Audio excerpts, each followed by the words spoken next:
گازوئیز چه کلام عجیبیست، جدید و بی‌نظیر.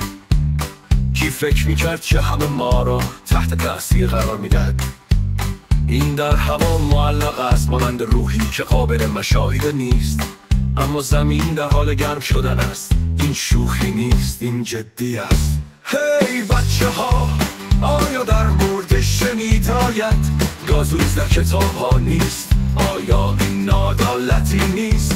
وقتی که فصل‌ها تغییر میکنند و برف آب میشود کی یاد خواهید گرفت که این گازوئیزهای عجیب چه کار میکنند؟ دنیا در حال سوختن است، دما در حال افزایش است. جنگل ها در حال سوختن هستند، اما ما هنوز خاموشیم. آیا گازوئیز روزی در کتاب های مدرسه ظاهر خواهد شد؟ شاید آن زمان متوجه شویم که این فقط شوخی نیست.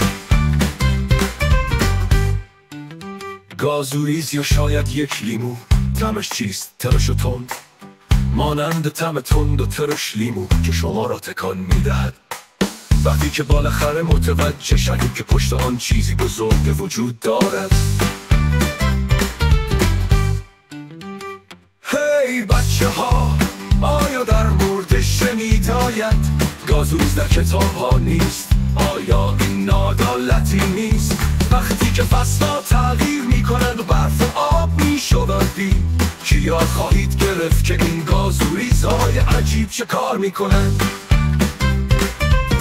نور در حال کم شدن است، دود ما را احاطه کرده است. ما از خود میپرسیم درس کجاست؟ ولی چیست؟ آیا به موقع یاد خواهیم گرفت یا خیلی دیر خواهد شد؟ یا گازوئیز آخرین سوالی خواهد بود که میپرسیم؟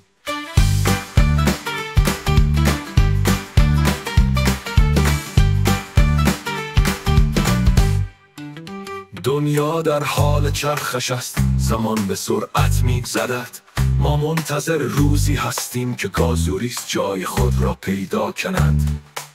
در این میان از معلم هایتان بپرسید، تردید نکنید که یاد خواهید گرفت که این گازوئیز چه کار میکنند.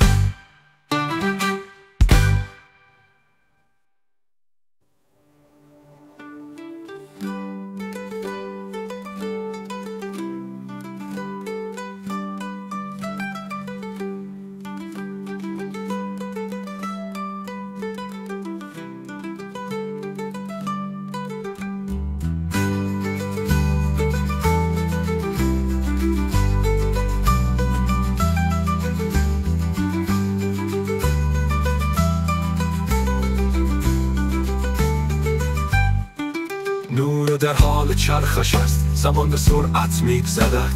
ما منتظر روزی هستیم که گازوئیز جای خود را پیدا کند. در این میان از معلم هایتان بپرسید، تردید نکنید که خواهیم آموخت که این گازوئیز چه کار میکنند.